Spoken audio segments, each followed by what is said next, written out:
So, hey everyone, it's a fantastic Friday. How's it going, guys? Just 3 minutes, maybe. We'll see who else jumps in before going live officially. Yeah, it's funny to see like usually when people are guests on like the podcast or whatever, they usually go with like the little teeny in earbuds, and I'm always the guy with the big old dorky ones. But this time I'm in good company. Like we're both like, Yeah. except you got the Monero red ones, just you're more on brand there. I love these. Yeah, the good old gamer headset. I remember I used to do. I did some interviews with Ryan Taylor, who was the guy who he ran the Dash core team, the core developer team for a while, and he could not figure out how to do a good like setup for interviews. Like the lighting was always off. It looked like a hostage video, It was just it wasn't that good. and then eventually he got this big old like headphone like thing. So he's like talking to like big channels and stuff with this thing. And finally we almost got him like, almost got it together, but before he left. So yeah, I think it's kind of funny. People always say like, "Oh wow, your audio is so good." I'm like, this is not a very expensive microphone, and you just plug it into the computer's USB port. Like, this is not that hard, Yeah. I think some of them are just better than others, and it's not really price related. Yeah. Shout out to Michael Fiend of the Freedom Fiends, who is the one who he had like a long career in like radio and audio engineering and stuff, and his recommendations were what got me this microphone specifically, and it's been great, and I've been very grateful for that stuff. Good guy. Yeah. He also made a shitcoin that was like a Monero fork back in the day. Oh, really? Yeah, I think it was called BIP coin, BIP coin. And I forget what it did. It was like, I think it was like a Monero name coin kind of combo. So like we go like really back with like, maybe I'm showing my age by referencing name coin. But it is what it is. All right, let's see. We got some people watching, some people saying hi. I think it's probably a good idea to roll this, unless you want to retweet me first. Retweet my thing where I say we're live. Oh, sure. Then only then is it actually official. It's crazy to see how much Twitter like rules the world. All right, that's good enough. Let us get going.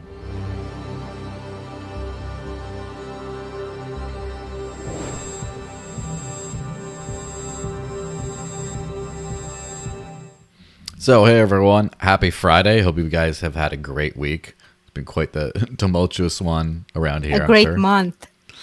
Yeah, it's been pretty insane. I'm joined by the one and only Csilla Brimer. How's it going? Great. I got my SBF mug here. Nice until proven naughty. Well, he's definitely proven naughty. We're definitely getting to that. I got my little packed with caffeine. Cheers. So, cheers.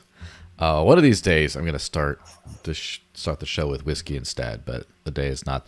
Those are for the holiday episodes, so that's coming up. Get some holiday cheer going. I should point out before we get started, officially get started, right? Like, comment, share, subscribe. I'm going to start asking more people to do stuff like that during the stream. Be like, stop what you're doing, hit that like button. And then if you want to jump into the super chat, you can go to cointr.ee/thedesertlakes and then leave a little donation there. But if you have one of my NFTs, which some people here do, but they don't like to use Discord or Telegram or anything, then they can use that to get into the super chat channel and leave something out. And then, yeah, at some point, I keep telling people, but I'll get the page fixed on my website so you can just like quickly buy an NFT midstream and jump into the super chat, which would be nice. But anyway, all that, let us go to, hold on. Should do this like a professional this time and actually make sure that do the studio mode so you can actually see what you're clicking on before it's like, oh wait, whoops. All right, so anyway, here we go. Start off with our crypto's favorite curly-haired child, FTX guy, SBF. So former FTX CEO Sam Bankman-Fried denies improper use of customer funds. According to the former CEO, at the time of filing for bankruptcy, FTX was U.S. solvent. So he's been on this apology tour, running around. Oh, sorry, screwed up. But like, do you want to give some words before I jump into my whole my whole rant on this? No, go on. No. So the problem with this. So obviously, everyone's beaten this thing to death, right? Everyone just, talked about the failure and stuff.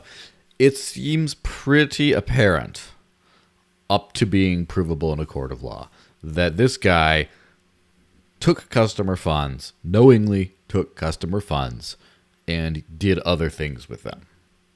Illegal theft, right? Embezzlement, theft.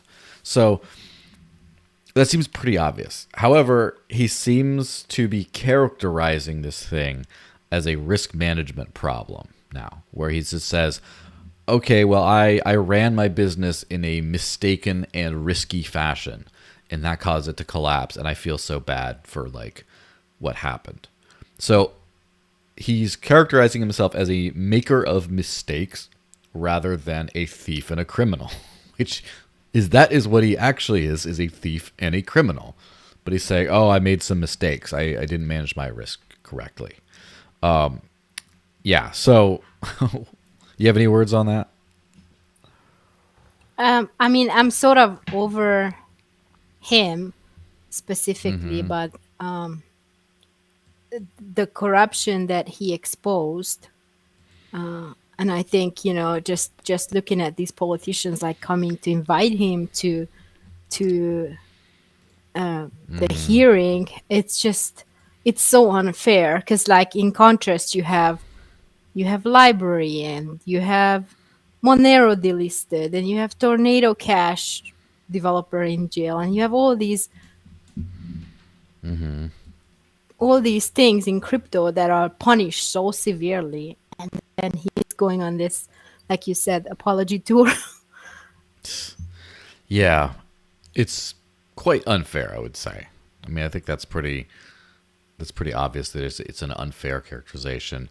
The funny thing is, so he's on this apology tour thing, and I forget who it was, but one of the interviewers decided he pinned him down pretty much on the what happened to the funds sending to Alameda. Did you know that this was happening? And he's just he couldn't answer it. He didn't answer it, and has these long pauses. And there was a lot of cases of, I think it's pretty interesting to see the body language, because he looks like a child who's in trouble, because he has the hands between, he's going down here and he's looking up like this the whole time. It's come on, dude.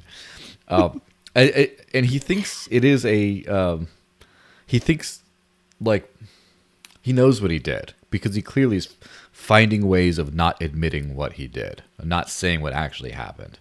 But I guess where it becomes a sociopath type thing is his continuous recharacterization of things as it was a mistake. I made some mistakes.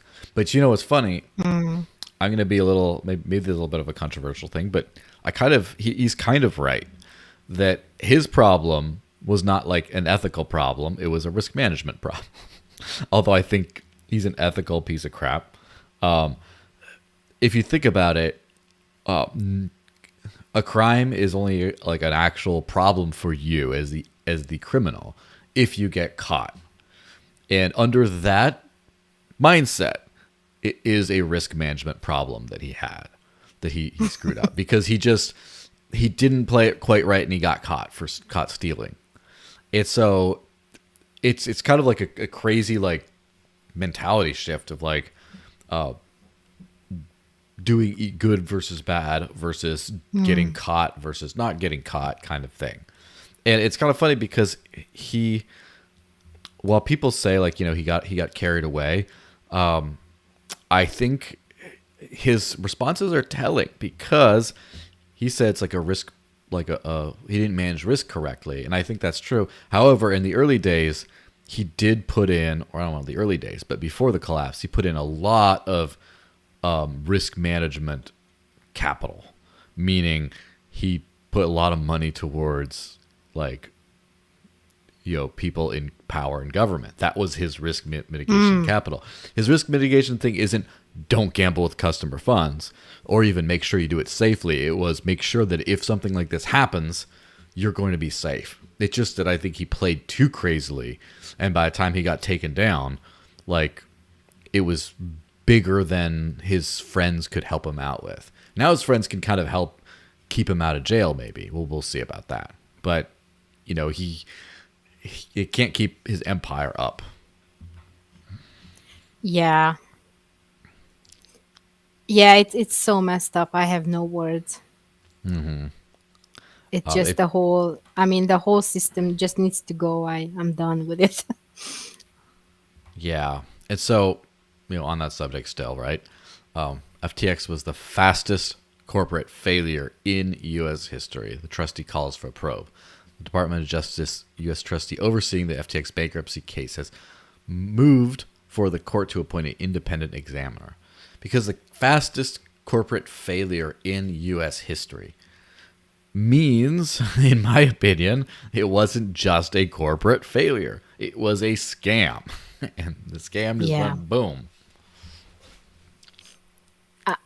I'm most annoyed when I go on LinkedIn and I always have to quickly log out because I can't stand watching people analyze this and say, oh, this means we need more regulation. So And it's terrible. just and that is the narrative. Yeah, I mean, how could that, so here's my point. Like, there is a level of truth to saying that there needs to be more things to prevent things like this happening. Sure. Government regulation, absolutely not, right? So the thing is, what people were doing in the crypto world is they were, first off, chasing after gains, being like, oh, this is a big company, therefore any of the APYs that they give, any of the yield that they give has to be safe, right? Just because it's a big company. Like, that's it. So people need to learn their lesson from just lose everything and learn their lesson on that, I think. But the other thing is, like, the whole foundations of crypto of, like, if this happens in the fiat world, you just have no choice other than to require all these independent audits and all this kind of stuff, and like put all this, like, these restrictions in place to try to mitigate this risk. But you can't stop it from happening. It can still happen. Now with crypto, what you can do is just don't keep your money on exchanges. Make sure everything runs on open source decentralized exchange architecture, and these things like FTX would just be a front end for that, like a US based front end / fiat on ramp. You can do a lot of stuff like that, and I've really liked Paul Poy of Edge has been tweeting about this whole thing since then, about basically like, this is the DeFi moment. We need to go right into, like, and DeFi's gotten a bad name because a lot of people have said that FTX was involved in DeFi, which they absolutely were not. But like, true DeFi, true decentralized stuff, I think that's it's time to shine. And even if there are legal changes, which I hope there aren't really, other than this guy goes to prison, even if there are some, I really hope that, I don't think that they'll take effect very quickly. And so hopefully we have time to fix the problem really quick, like, and make sure that this can't really happen again before people start saying we need to do something about it. Yeah.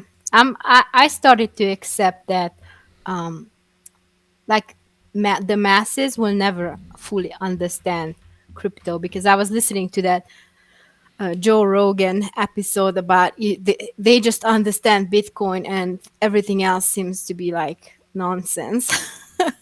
And I'm realizing that the gap is so huge, and it's only going to get bigger. as innovation is accelerating. Yeah. I think the gap will be at some point, but like the internet did manage to innovate quite quickly. And like I guess I'm kind of at the age where I'm like internet native, but at the same time I remember a time before the internet. Like I remember using the yellow pages to go through things. I remember using phones. I remember communicating with friends with snail mail, like writing letters and putting them in the, like I did all of that when I was young. And then I started to do email. Now everything is online. My entire existence is online, except when I'm out chopping wood for my fire. Like everything else is online. And it's kind of crazy. Like things changed radically, but I think people understand that everything's online now. Like even the boomers are doing Zoom meetings and things like that, and they understand they understand what a LinkedIn is. It's like that's where you put your CV is on LinkedIn. It's like the web CV now. And then no one uses the yellow pages, I don't think. I mean, I'm pretty sure it's entirely like Google and stuff. So you can't have like shifts. The thing is like these crazy mindset shifts are what I think are an issue, right? Where I think that takes longer. Because one thing I noticed is that's the hardest thing for people to adjust to is like social media. Because social media isn't just online media. It's a little bit of a different thing. And so people communicate on Twitter, for example, good example of Twitter, very differently than they communicate in person. It's like short form. It's much more of like a concise little boom. There's not that much like humanity and like niceness. And they're just like, and there's also just a million anonymous faceless people that just say all kinds of nasty things. And you can't be like, how dare you? Oh my God. You got to just realize that it's the internet. It's what happens out here. So I think with crypto, people are going to start getting their defense mechanisms up where they see like, that's a shit coin. I'm not going to use it. Where instead of government, help me. But it takes time though. We have to hold off the government until people start to adjust to the new reality. Yeah, interesting perspective. I hope you're right and I'm wrong. Yeah, it might just be a case of some people have to, pass away, right? It has to like, the new generation. This turned dark rather quickly. Yeah, of course. It always does. But it's true that like some people won't understand some things and will like there are some products and services that are generationally dependent where the world has moved past them, but they have a strong customer base of living people who will not be replaced by the newer generations. And so once that generation ends up not being around anymore to be customers, that industry or that business goes away. So, yeah, like the landline. When is the landline going away? What do you think? It's already went away from me. Yeah, it still exists though. Like, Yeah. companies will still like try to sell you like, oh, you want the landline with your internet? And when do you think it's going to be gone? I don't know, when will the fax machine be gone? You know what's funny about the fax machine is I never got good at using a fax machine ever because I kind of come from the time where I was using lower technology than the fax machine and then quickly moved to better technology, and I just kind of skipped over the fax machine. And it just frustrated me that people still wanted to receive faxes. Although people say that sending faxes is one of the most private and secure ways of sending documents. Because when you send stuff online, you can have impersonation stuff. You can get, man in the middle, like interceptions. You can do whatever. It's like harder, but like for the fax machine, it's like no one can intercept that. No one can it just works really well. So maybe that's why a lot of government offices, for example, still rely on the fax machine. True. Well, anyway, I think we went way off track here. Yeah, maybe a little bit. Let's hit on this Coinbase and Apple thing because now this is quite in the news these days. Coinbase claims Apple blocked wallet app release over gas fees. The platform said Apple wanted Coinbase Wallet to disable NFT transactions, introducing new policies to protect their profits at the expense of the consumer investment in NFTs. Yeah, that's pretty. So let me scroll down. Your camera popped off for a second, so see if you can restart that while I'm kind of reading that. They had a thread said, for anyone who understands how this works, it's clearly not possible because Apple's proprietary in-app purchase system does not support crypto, so we couldn't comply even if we tried. This is akin to Apple trying to take a cut of fees for every email that gets sent over open internet protocols. It's like, okay. So, especially because Apple's been in the news because of the whole Elon Musk spat over Twitter. So I don't know. What's your take on this thing? I don't really have a take on that. I mean, the whole Apple thing, yeah, I didn't fall for that, to be honest, because when he said Apple is disabling advertisement, you could still see there were Twitter users who were like, well, wait a minute, I'm seeing ads. And then the next day he's like, oh, thank you, Tim, for taking me around the beautiful headquarters. Yeah. It seems so fake, the whole thing. Yeah, I think, well, the Apple thing is a little bit. So regarding just the crypto thing, this is one of those things where, like, in old financial systems, people are like, this is the paradigm. You take a cut of the money that goes through, etc. And that's just not the way things are anymore. And companies like Apple have to sort of adapt to that and kind of figure something out. But regarding like the Elon thing in particular, I'm pretty sure what happened was people at Apple, because it's a giant company, just like Twitter was a giant company. I mean, still pretty big, I guess, even though they got rid of almost everyone. But there were people there in charge of these decisions that decided, you know what, like, they decided to, you know, pick fights with Elon Musk over this kind of stuff. Like, I'm sure there's a lot of woke people at Twitter who are like, no, let's delete this. And as well as people who, you know, it's always like, if you notice, that's why people always want to speak to the manager. You know, the Karens of the world want to speak to the manager, because the higher up the food chain you get, the more flexible they're able to be. Like at the very bottom, it's like, do this or nothing. And then you get higher, it's like, so I think that's kind of what happened. Like the Twitter head of business, the Apple business, whatever, App Store extortion head or whatever the title is, was like, no, we got to get rid of Twitter if you don't give us our cut. We're not going to get rid of this, you know. And then Elon shows up at, you know, he decides to talk to the guy at the top because it's mutually in their self-interest to come to an agreement. Whereas, you know, that's the great thing about business and the free market is if you, like, Apple loses out if Twitter goes off of its platform, and then Twitter loses out too if Apple users can't use it.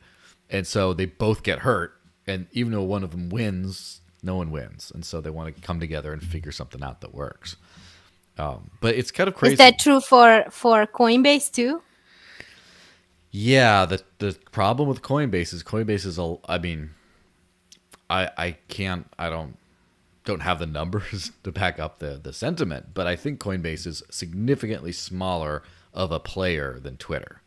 And so it's not like Twitter leaves the iPhone, all of a sudden, you know, iPhone users revolt and ditch Apple. I don't think that's going to happen. Whereas it's not the same with Coinbase, where it's like, hey, why can't we buy NFTs here? Brr, like this one functionality of all the crypto. I mean, if Apple banned crypto, that might be a serious problem. But they're not even doing that. It's only one exchange. And they're not even banning anything on the exchange. They're banning a functionality. Who's talking about I bought my NFTs on Coinbase? No one. Like it sounds like, from what I've heard, that the NFT platform was a giant failure on Coinbase, at least in the short term. And so it's like, well, they won't do, like, Apple won't let them do that. Well, it's not like they have no risk. They have all the strength in that negotiating position, I think. So, you know, but it was kind of interesting, the cartelization of technology of Web 2 technology, right? Yeah. Well, I don't even use Coinbase, so it's not gonna Yeah. bother me. Yeah. Are you an iPhone user? No. Okay. Graphene OS. Nice. Yeah, you're hardcore like that. Yeah, I've been just general Android.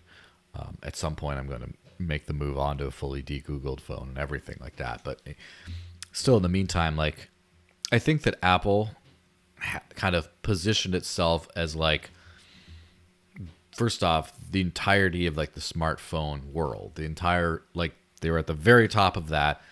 Android kind of ate their lunch, but so instead of trying to be the only, they decided to be the exclusive one. This is like the adults in first world countries do this, and then all those like dirty third world people use Android. That's kind of like their branding positioning. But then if you start not being able to have all the coolest stuff on iOS, then I think they're risking some things like the shakeup, and that's kind of an interesting thing. Just like the SBF saga exposed a lot of backroom deals in the crypto world.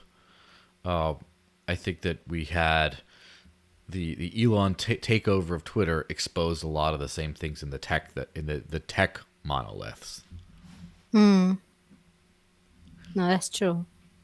Yeah, you get that sentiment as well. All right, so before we jump on the next one, everyone, reminder to hit the like button real quick. Get a few more up, and then if you have any questions of the super chat, drop those in now. I'm gonna make sure I don't miss the coin tree in case people do anything there. And then we got the New York story up next. Here we go. So it's a little ridiculous, but New York proposes to charge crypto companies for regulating them. Oh my God. It says the proposal led by DFS Superintendent Adrienne Harris, who is looking for public feedback on the move as the regulator looks to gain further oversight controls. The Department of Financial Services, they submitted a proposal to change in-state laws that would allow it to charge licensed crypto companies for regulating them. While it may seem like an odd proposition under the financial services law, it is common practice for the DFS to charge licensed non-crypto financial entities for costs and expenses of maintaining oversight over them. Okay. I don't know if I need to read any further from that. What do you think? Normalize bribes again. Yes. That's called in the old in the language of the home country, that's called la mordida. It's the bribe. It's kind of funny because it literally is protection money. If you want to be able to operate legally, you have to pay this thing for what we will do to you if you don't pay this thing. And it's just like the permission of doing business. It's not even like a license. It's like a regulated thing. So, but it all comes down to that. So, yeah. So what's your hot take on this thing? I mean, how is this proposal even passing? It just doesn't make any sense. Like, they already get paid from taxpayer money. Mm-hmm. So this is like, pay me to do my work. Yeah, it's pretty crazy. Do you think this kind of thing is going to get implemented? I sure hope not, but it probably will. There's very few. This whole SBF case just revealed that there's very few people in Congress that have integrity. So unless we I never would have suspected that otherwise. Yeah. Unless we change everyone, like the whole leadership. This is like we are on this train, right? That's going crazy train. It's going that way. You know what's the funniest thing though about this whole thing? I don't remember it being so publicly like acknowledged that things were this bad in the past. I think it was much better hidden. part of that, it might have to do with the fact that me and the company I keep is increasingly more pro-liberty over time. So I might be developing a personal echo chamber by hanging out with these crazy crypto people and like free staters in New Hampshire and all this stuff. But at the same time, whenever I peep outside, I still see there seems to be a commonality. It seems like people are acknowledging the corruption a little bit more. And the thing about New York is New York was like the financial capital of the world for a while. And I don't know where they stand now, but like the bit license and all that they're able to do, which is incredibly destructive to crypto projects that are not bit license approved. It just because of like the network effect of all these services. However, it's kind of funny how you don't notice which projects have a bit license, which don't, except for their access to these monoliths. Like, other than that, it's just, I can't buy Dash if I'm in New York. That's literally it. But other than like, I think that in the future, it's only going to affect mostly like New York residents. Like before, it's like, well, if you want to do business here, you have to, blah blah blah. And that was a problem with, as I remember, the UFC, the World MMA like promotion. They had a beef with with the state of New York for a long time because the culinary union didn't like that the UFC did business with like non-unionized employees. And so because of that, they got one of the regulators to ban MMA from promotion in the state of New York. And it lasted well over a decade, I think, of this. And so, of course, what the UFC did was just, we're going to go to Vegas. We're doing stuff in Vegas. We're doing stuff in like Texas. We're going to do everywhere except we don't need New York, even though Madison Square Garden is like the premier venue for these kinds of things. And it was one member of, I forget which regulation board, who was stopping it for all this time. And then finally, he got... he went to federal prison for like bribery and extortion things. And then a few months later, he died in prison after that. And within like 6 months of that happening, the UFC had their first event in Madison Square Garden. That was like 2016. So like the old corrupt New York, well, you have to do business with our way, otherwise stuff doesn't happen. They're trying to do this with crypto. And then of course, California wants in on the bit license action with their own version of the bit license they're trying to do. But I like this whole charge crypto companies for regulating them.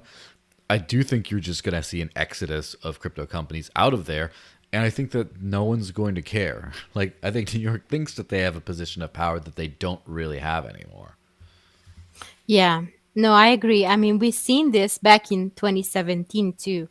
Blockchain companies had to spend like, I did an interview with a couple of them and they had to spend 150K on getting a yes or a no answer to a question like, can we do airdrops or something simple as that? And that's the thing about, I am to a certain extent a fan of bribes because it's a simple transaction to get what you want. I wish you didn't have to do it, but it's better than, like, for example, growing up when I used to cross the U.S.-Mexico border a lot, there's some things that wouldn't be allowed, and then you just give the border guard a couple $100 and you could go. So it's just more expensive to import things, but you could get whatever you wanted. Whereas if it's like regulated, more, where you kind of obfuscate the bribe, it's still there.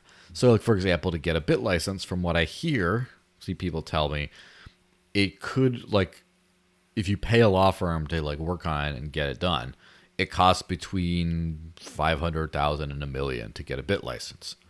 And it's basically the only way you do it is by doing stuff like this. I would rather the state of New York just place their licensing prices on their website and have like a, you can just send USDT or whatever, $1 million USDT, you get your bit license, here you go. I wish it was like that. It was more transactional. Of course, more than that, I wish it just didn't exist. I wish you could just do whatever you wanted, but we're... So you're advocating for open bribes, is that correct? Open bribes over closed bribes. I would rather no bribes. But hey, we're in a unique situation here, though.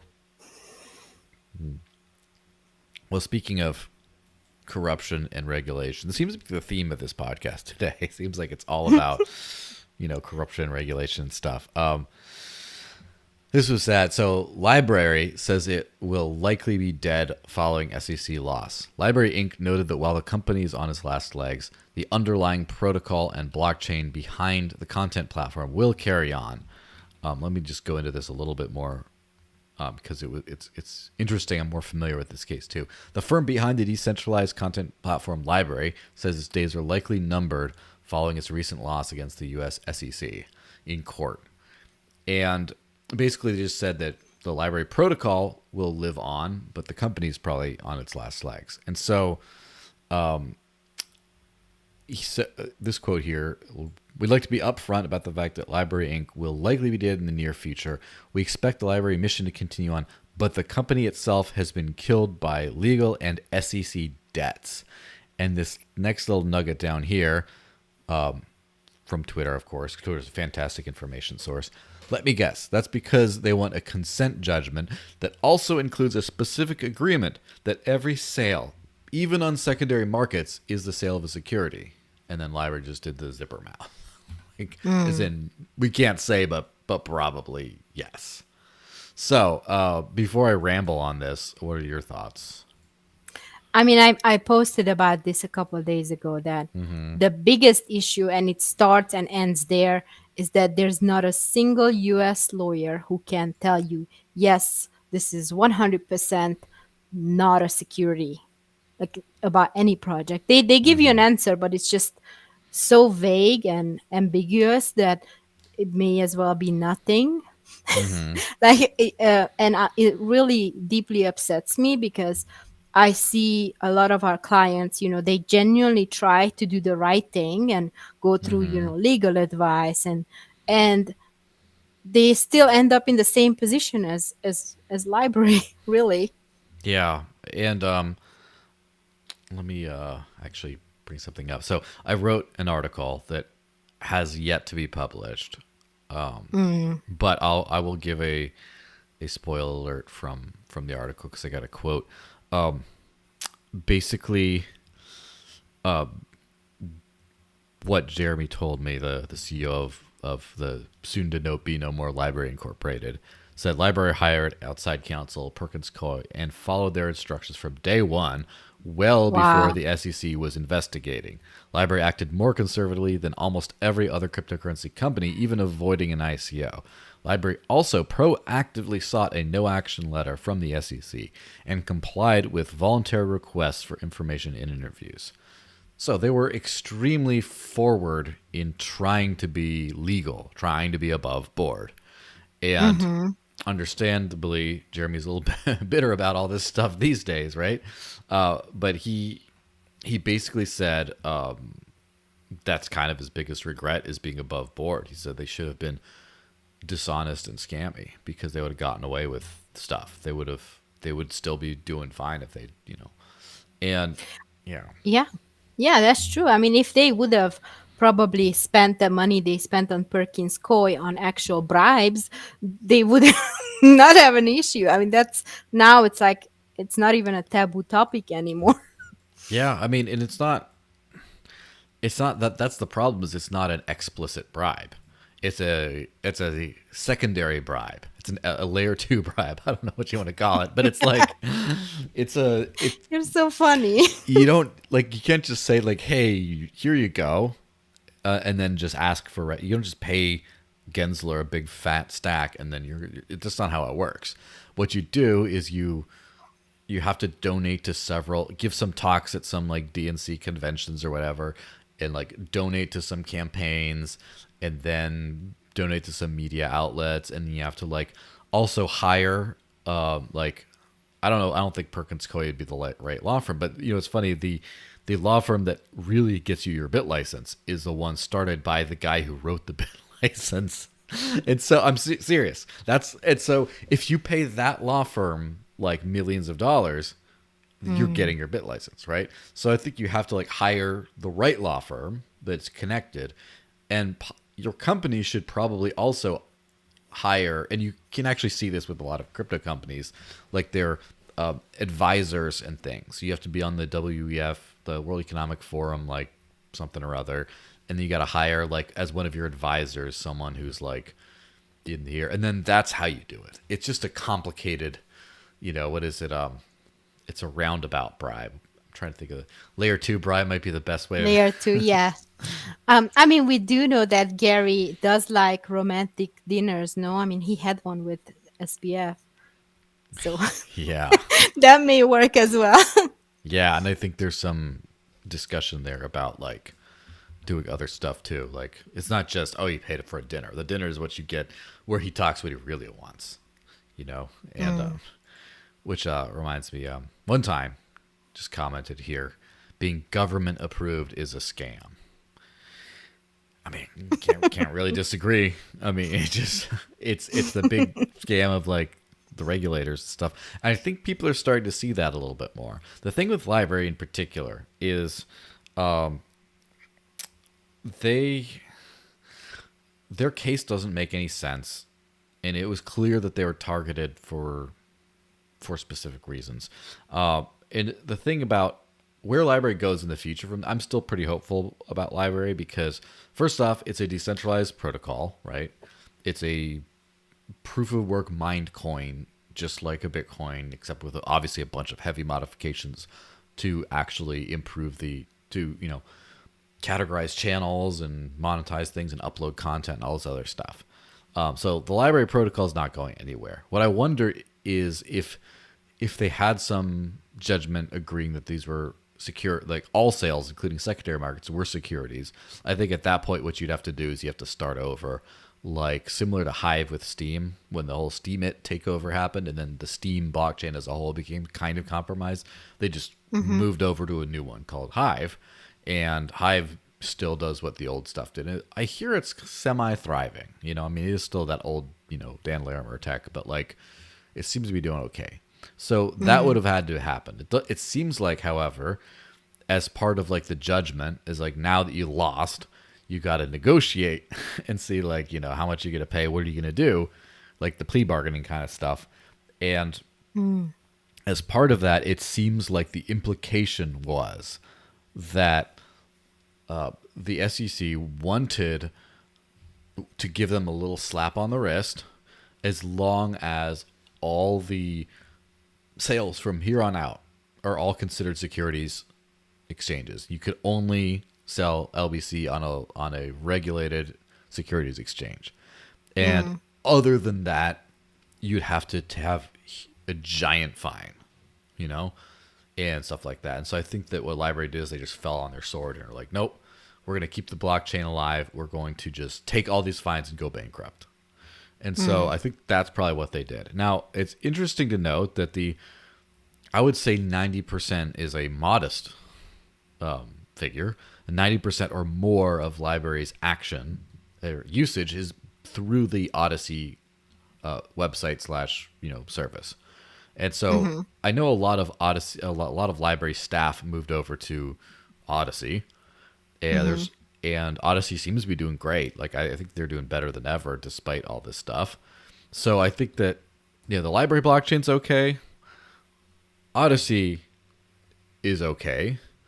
Just LBRY Inc., the core developer of LBRY, of the blockchain, seems to be getting smacked.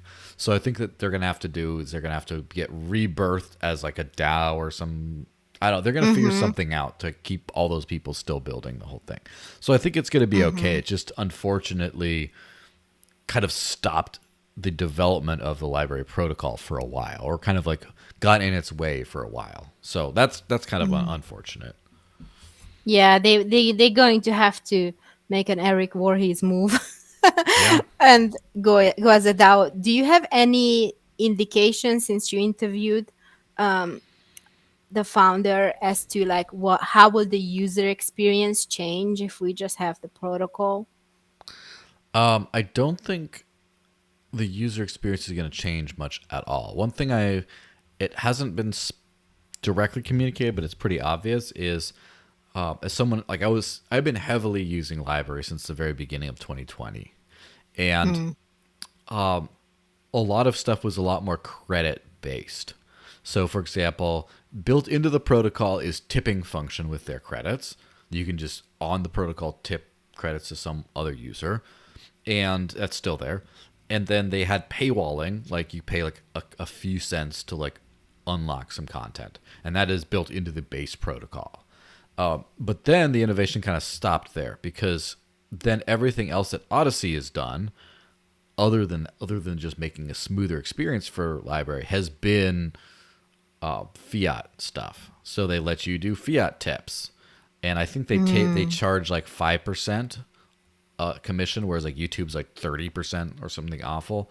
They let you do fiat tips, and they let you do fiat memberships, which I think fiat memberships they take 0%. They're doing like a Patreon thing, but they're doing all this stuff through like Stripe, and so I think that they would be able to offer a lot more crypto things if there was clarity on this. And so that's one thing I would really think, if they make the credits like a vibrant credit ecosystem, I think that would really help out. Whereas right now they're kind of building a YouTube heavy thing on top of a decentralized protocol. It's kind of like a very old school media heavy on top of this. So everyone still gets their channel. They still keep all their subscribers. They still keep all their content. But all the money stuff, unless they were getting heavily paid through like credit donations and paywalling through credits, unless they were doing that, which let's be honest, no one can make a living doing that, then they're still heavily reliant on the centralized company Odyssey for their money. And I think that LBRY could have built a lot of cooler things if they didn't have to deal with all this nonsense. Yeah, I know YouTube is planning to tokenize too, so I'm very curious how that will be treated. Yeah, I'm sure YouTube has, because YouTube has done a lot of censorship at the behest of the government. So I'm pretty sure that YouTube's gonna be fine. They're gonna figure out a way to like to, do all that kind of stuff. Let's hit on this thing here. So Kraken cuts workforce by 30% in an effort to survive the crypto winter. According to its CEO, the exchange grew too quickly to accommodate the fast-growing crypto ecosystem. Cryptocurrency exchange, they announced on November 30th that it made one of the hardest decisions and is cutting down its global workforce by approximately 1,100 people, comprising approximately 30% of its total workforce amid current market conditions. So, this isn't really a Kraken-specific thing. Like, a lot of people are laying off during this time. Have you noticed this kind of stuff happening in the crypto ecosystem where, business is dying down, like there's contractions in staff and all that, and spending and all that kind of stuff? Yeah, it's happening everywhere in the tech industry in general. The only companies that are thriving tend to be the scammy ones, like Tron is they are Yeah. expanding their team. It's just that's the reality. I will say that with Kraken, in general, you periodically, because I told you before that I've been in building teams for a decade, and periodically you kind of need to purge either way, like bear market, no bear market. You need to let some people go so that you can hire better ones. So I think my opinion is that Kraken is probably using the bear market as an excuse to Refocus. Yeah, and just let go of people who are performing less, and hire people who will perform better. Yeah, because that's the thing. It's really difficult to fire people, I think. Obviously, legally, there's a lot of restrictions behind that, but and a lot of just complexities. But also, it's just like it's almost like it's a very personal thing, right? It's like firing people and breaking up with romantic partners. Like the two things that just never it's never mutual kind of thing, right? It's never like, even if it's mutual, it's always hard feelings. And so if it's just like, sorry dude, bear market, it's just like, I'm pretty sure in the bull market they're like on their HR spreadsheet, they're putting little bear icons next to the employees. They're like, we're going to get rid of these guys when the bear market hits. Oh, the bear got them. Sorry, it wasn't us. Like, as a way of absolving responsibility. But also, it kind of reminds me of something that our favorite person in the world, Changpeng Zhao, said. CZ of Binance. I'm not trusting of that guy at all. Like, however, I think he is first off, I do think he has the growth of the crypto industry at heart. Like, he wants the crypto industry to grow as a whole because that's good for his business. And so that's an alignment of interest with me and him, I guess, to a certain extent, although I'm not very trusting of him. But on the other side, he's also smart and disciplined. He's very intelligent and very disciplined. And he made this post about, like, after the big crash, he just said Binance is hiring thousands of people because we didn't spend money on all these like flashy advertisements and stadium naming rights and all this stuff. Like we socked away money so that we could hire and grow during the bear market and own more of the crypto space.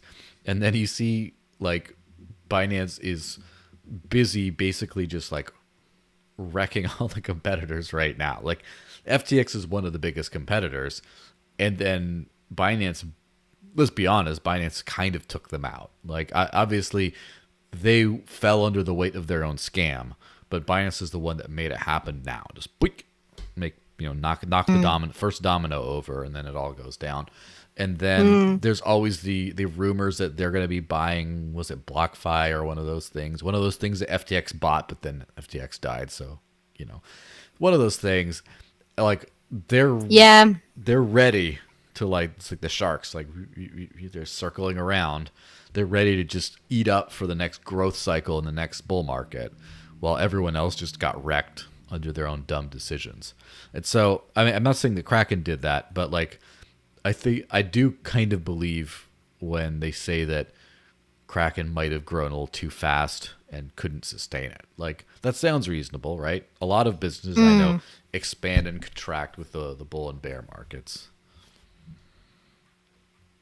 Yeah, and I appreciate Binance's slow burning strategy too, because that's what they did. I mean, during the bull market, a lot of people go way out of their way to like do massive ad campaigns, and in my opinion, that's not always, especially in marketing, in crypto. I mean, up until now, nothing other than organic really yields results, right? Like, for you to do a Super Bowl ad is just a waste of money because you're not going to get that many users out of it. So, yeah, it's kind of interesting with the whole marketing thing because, I'm involved in marketing a few different things, and it depends on like, what are your goals? And a lot of people seem to think that you throw big splashy advertisements for your brand, your product, your whatever, or just your brand and company and what you do, and then that works. Like, you get attention, you pay for attention, and then that wins. But the smart companies don't really do that. I mean, when was the last time you saw like, what is it, BitPay, right? BitPay had the card, right? When was the last time you saw an advertisement for BitPay, like a general company? never. Yeah, I've never. However, on Brave, I see their little advertisements pop up all the time. Live on crypto, BitPay card, click here. And I think that's kind of the smart move. Of course, maybe it's not, and this is just my dumb impression, but it seems like that's a smart move of like, you do things and let organic reach like get you hype and noise and stuff like that.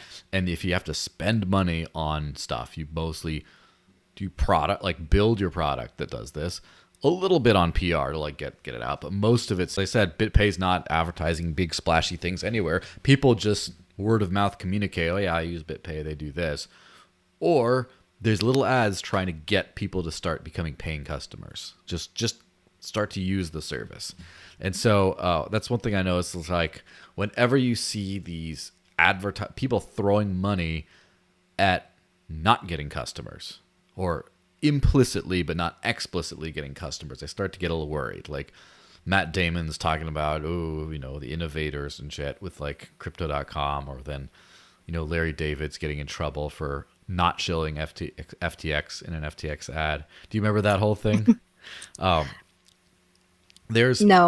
It's pretty, I think you should look up, after you're done here, look up Larry David FTX, because it's a pretty good, it's a top quality advertisement, but it's also hilarious because Larry David basically plays a character throughout history, like a different person who's like a wheel skeptic among the cavemen. He's like, it's not going to work. Just carry this stuff. Or then he's like a fire skeptic, or he's like a steam engine skeptic. And then at the end, he's like an FTX skeptic. He's like, I don't think I'll do that. I don't think it's going to work. But he's being sued for his role in this ad because a lot of people lost money, which is the most Larry David thing in the world, is to be sued for appearing in an ad where he talks shit about FTX. So, but like those kinds of big splashy things, or even Coinbase, their stupid Super Bowl ad that was just a QR code on the screen that like people couldn't figure out how to get it to work. Those kinds of things are signs of like stupid spending. Whereas when I see like just like consistent, well placed everywhere, like customer conversion, like lead conversion ads, they're like sign up to get the card now, or like whatever, not just FTX, great, boom, or like, the crypto.com ads that were all over YouTube forever. It just seems like a better sign of like consistency. Yeah. Well, talking about ads, can I make an ad? Yes, absolutely. So we have MoneroTopia next year in May. MoneroTopia.com. So if you're a big privacy advocate or Monero fan, or just want to, hang out with cypherpunks, we're going to have workshops and speakers and fiesta and everything. Tacos and... There we go. Fun. I just put it up on the screen. MoneroTopia 2023, May 6th and 7th in Mexico City. Thank you for not doing the 5th of May, because that would be a little like Cinco de Mayo. They think it's like the date that everyone thinks is Mexican Independence Day, when it is absolutely not, and only gringos celebrate it. So wow, I didn't know that. You didn't realize that? That's the kind of funny thing, that the 16th of September is Mexico's actual Independence Day. But in the U.S., Cinco de Mayo is like the Mexico holiday that people celebrate and get crappy like tacos and stuff on that day. And I think it's the date of some battle against the French that Mexico had, that they won when the French won the war. And I'm like, no one cares. Like Mexico, no one really cares. In Mexico, it's thought of as a gringo holiday, which is kind of funny. But yeah, it's good to not have that on like the day of. But yeah, so here we go. So Mexico 6 and 7 May 6 and 7 in LBRY in Mexico City. And yeah, it's going to be a good time. You got VIP early bird tickets. Early bird is like $70. You can hopefully pay in Monero, right? Yeah. Okay, good. I was just going to say, I was going to start yelling at you if he couldn't. Well, I'm just so grateful that we found this place and it's organized in Mexico, because last year a lot of people couldn't come because the USCIS rejected visas, and it just wouldn't allow people into the country. So Miami was a tough location. Whereas, that's cool. Oh, Mark Falzon, I know that guy. He's a cool dude. Yeah, and obviously I know Francisco Cabañas. He's been on this channel before. Back in the day. Yeah, so it sounds like a good time. I hope you'll be there too. I hope so too. The thing is, I'm gonna remain like weird and non-committal about this stuff while I can, because before I traveled a whole bunch for conferences and stuff, mostly because I was putting on like conference sponsorships on the behalf of Dash, and so that's when I was going to a lot of places. And then in the meantime, it's just like, okay, well now I got to spend my own money doing this stuff, and like I like working on a million different things. But now that I got like an actual company and stuff, maybe I'll do some write-offs and go for a little trip. And now that it actually can make sense for me, and also now that because like the world's been crazy for a few years, and like I have not left the country. The last time I left the country was in November of 2019. I went to Madrid to do a conference thingy there, and it was great. And then, So it's time for you. It's overdue. I've been hiding because like the world is crazy.